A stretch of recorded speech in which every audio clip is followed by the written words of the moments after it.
Christmas தாத்தா என்றவுடன் பருத்த உடல், பனிக்குல்லா, குறும்பு ததும்பும் கண்கள், சிகப்புக் கம்பளி ஆடை, தோளிலே ஒரு மூட்டை இவைதான் நினைவிற்கு வரும்.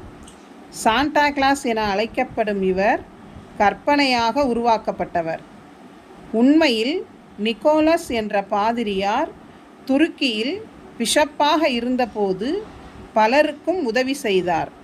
இவரின் நினைவாகத்தான் கிளமென்சி மூர் என்பவர் கிறிஸ்மஸ் தாத்தாவை உருவாக்கினார். முதலில் டச்சு மக்கள் கிறிஸ்மஸ் தாத்தாவை சிண்டி கிளாஸ் என்றனர். அதிலிருந்தே சாண்டா கிளாஸ் என்ற பெயர் வந்தது. இவரது உண்மையான பெயர் செயின்ட் நிக்கோலஸ். அன்பு, குழந்தைத்தன்மையை கொண்டவர் இவர். இதனால் குழந்தைகளுக்கு இவரை மிகவும் பிடிக்கிறது.